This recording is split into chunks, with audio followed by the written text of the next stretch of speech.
this is what he said. Oh, he could have walked on, and Michael Bennett, he's nothing but a social media soldier and all that other stuff. It's his fault. He should be suspended for the rest of the year. And I'm looking like, well, what about the fans? This guy's doing his job. Of course, in the heat of the moment. But what about this fan? I mean, not to even try to break away from sports, we all seen what happened to Detroit when the Pistons played Indiana. And you had a fan throwing beer at somebody and everything. Some of these guys at the Palace. Hey, some like you say, you full of adrenaline and everything. Somebody hits you with something, man. Your first reaction is, man, who did that shit, man? Mm-hmm. Especially trying to figure out why. I mean, what's the purpose, man? I didn't say nothing to you, or I didn't disrespect you or offend you in any kind of way for you to throw beer at me. I mean, it's sickening from a fan standpoint. Like, I can't believe Pete Carroll gave a fan this much leverage. I mean, that's crazy. And, I mean, we was talking about it, you know, if it was Tom Brady and a fan, and if what Pete Carroll was saying is that, well, the fans paying their money and they could do what they want to do. What if a fan throw beer or something in Tom Brady's eyes and he go blind? Right. Now, not only do you affect the NFL as an entity, but you take away the best player of a team and affect, their market as well, affect their fan base. Exactly. You know what I mean? So, no, that is not true. I mean, what should happen is the owner of Jacksonville, they should play the cameras back, find out who that fan was, and ban that fan for life. Say, we don't need your money. How would you have reacted in that situation? Oh, I would have definitely, me personally, I would have looked in the stands and I would have saw who threw it. And I saw this kind of happen to Russell Westbrook with a fan that stuck his middle finger up at him. Mm-hmm. And Russell Westbrook had the fan removed from the stadium. I think me personally, I would have did that. As a football player, you've been hitting all day. You've been, like you said, your adrenaline been rushing all day. Yeah. And then somebody throw a beer at you after you just got kicked out the game. Mm-hmm. Oh, man, human nature takes in, and no matter what you're going to do. Let me ask you this. You didn't play for Northwestern. You didn't been in many different gyms. You didn't also play, with the USA and went around to different countries. Have you ever experienced like a fan heckler or somebody saying, "Oh, Jitim Young, you a bum, get your ass out of here"? Have you ever experienced anything like that? I've experienced it in every level of basketball. And how did you handle it? Being a professional, being as a basketball player, you always thought you could let people say what they want to say. You tune most of that stuff out because your job is to win a game. Exactly. When you at the free throw line and people got signs up about you, people done research everything about your life and talking about you a thug from the west side of Chicago and all that. Your people kill people and you ain't never different for them. Right. And going overseas is a different animal because they could shoot fireworks in a gym. Are you serious? So yeah, man, I was in Greece, man. It was the first time I seen that. Man, fans were shooting fireworks. When you go in the locker room, you got to put a towel over your head because they throwing pennies and they spitting at you. When you going to your locker room. What the hell? Allowed that to happen? Yeah, people do that. That's what they do. That's their culture over there.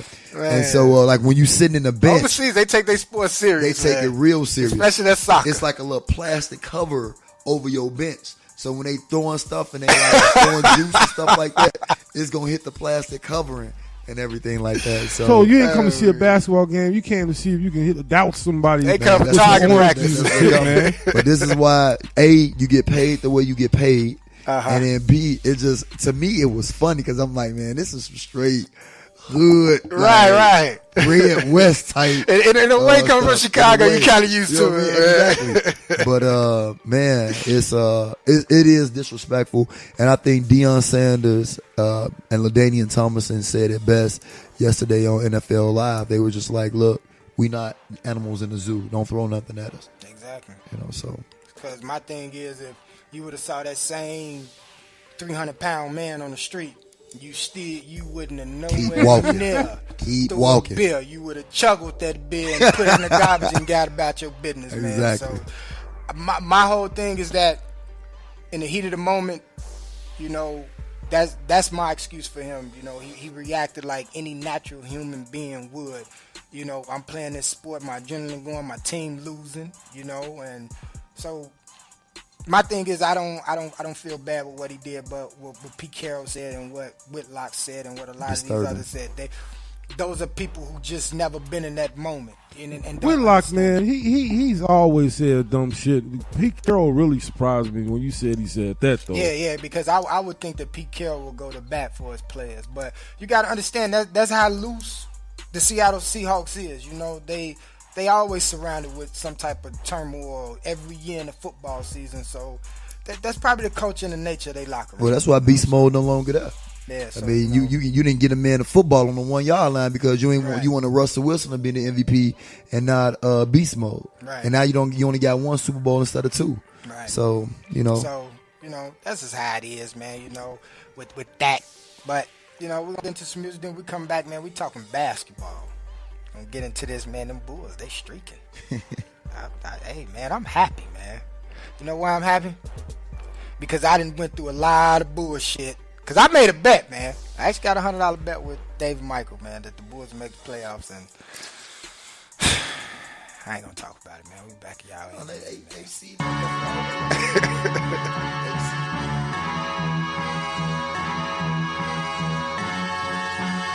And they say if we'll only avoid any direct confrontation with the enemy, he'll got these forget niggas his breezy. evil ways and learn to love us. Don't worry All about who it. oppose them are indicted as warmongers. They say we offer simple answers to complex problems. Well, perhaps there is a simple answer. Not an easy answer, but simple. I got that black on black skin tone, actual fact syndrome. That's why I dropped the jewel in Let every that verse bitch you heard me breathe. shit on. Okay, it's a slumdog opera, the tale of a king whose name wasn't on the roster. My road to glory was road to perdition. At Act 2, the turn is just the memoirs with no omissions. We came a mighty long way from standing near the stove in the cold, the greatest story ever told. The realest niggas see the pain in my storyboards. The true believers say, Wallahi, I support the ball. My life feel like a highlight reel. This is lightning striking. Feel how the zeitgeist feel. Get a slight chill. I got these niggas breezy. My swag is on Don't worry about it. 1.21 gigawatts, 10 trillion kilowatts. Hardcore thriller pop, Michael Jackson, nigga rock.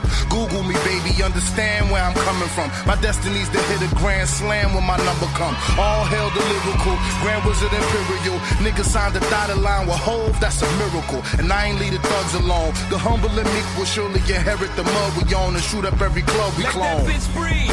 The flow was too atomic, the poetry's too Quranic. A young prophet Muhammad, and I could drop a verse to change the whole vibration, the whole rock nation, the whole live nation. So pour libation, beware but prepare for the polarization. It's the globalization.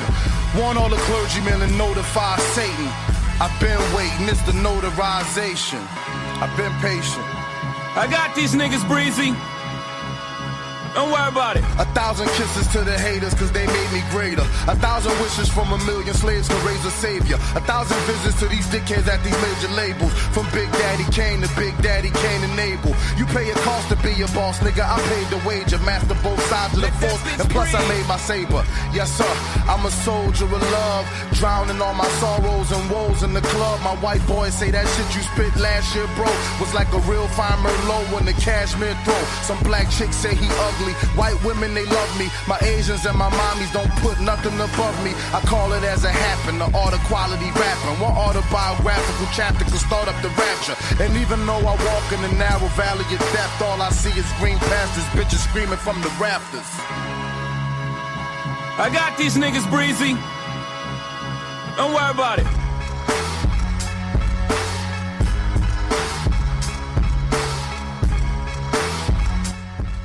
Bring your A-Game Sports Talk Radio down in the Playa Cave on this Monday.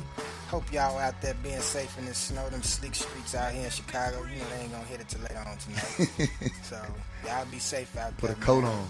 How you enjoying it? You enjoying the show so far, man? Man, this show is dope, man. It's so awesome, man. I appreciate you coming through. It's everything we anticipated being. On the real, man. Smokey D, you enjoying yourself? Yeah, I mean, We finally got a guest in, man. What This is our second guest.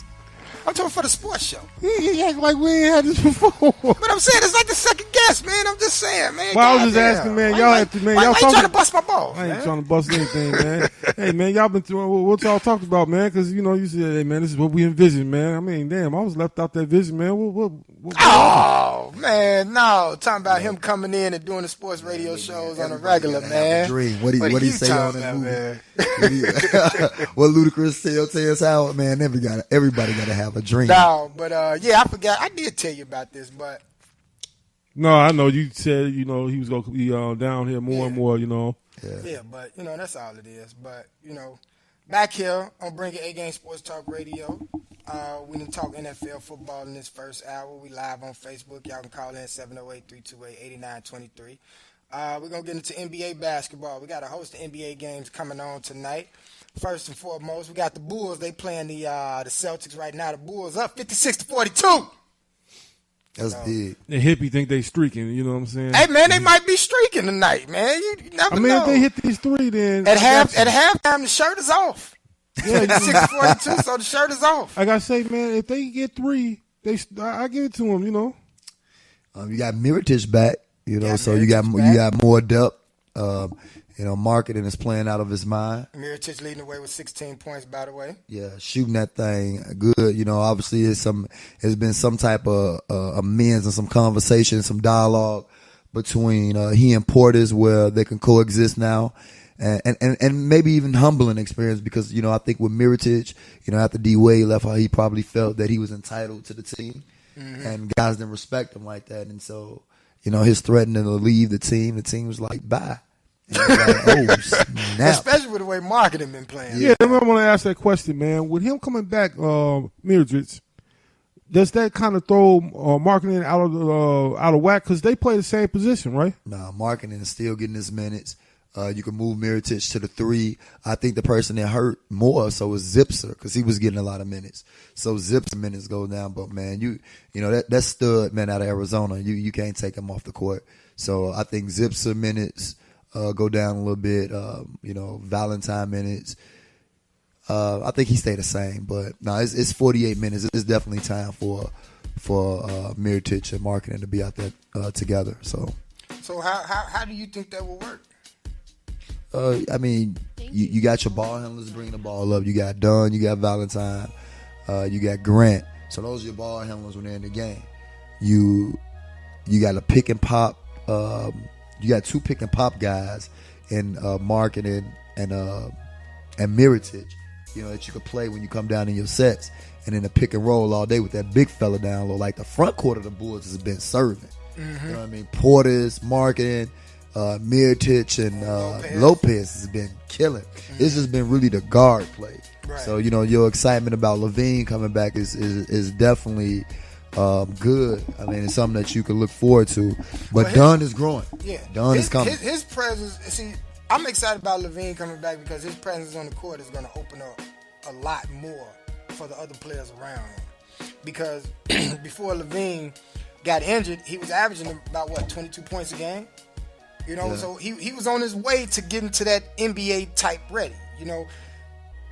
When he come out and come back in January, is he gonna be at that point? No, I expect like 10 points, maybe 3 rebounds, maybe like 5 assists. I expect that out of him until we get into like March and towards the middle of March, and then he really get it to going. So you're saying that he'll be opening it up far as he'll be driving to the cup more. Now you got guys who set up by the 3-point line or ready to shoot the ball because you got him attracting all this attention now, right? Because we missing that. You like David Nwaba? I like Nwaba. I hope Nwaba come back next year.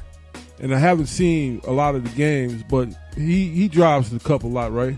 Nwaba reminds me of like a lower version of D-Wade. Of how aggressive, remember when D-Wade first got to got to Miami, how aggressive he was with attacking the basket and how crafty he was when he got around the basket to make a backwards layup, an acrobatic back, and just knowing where the ball is and the presence of the ball and being there, just being at the right spot at the right time. That's what Nwaba brings. Nwaba brings that small hustle game, that small game that the Bulls need. Because all the Bulls settle for are threes, and they trying to go with that trend of the NBA, and I don't think they should go that way. No, they shouldn't, man. When you ain't got the Traditional personnel basketball like that. need to be played at some point in time. Facts. You get what I'm saying? Yeah. And that's why I think Nwaba need to come back along with what's the guy, Blakely. Black, yeah, from LSU. I like him. I like his game. Long. He's very nice.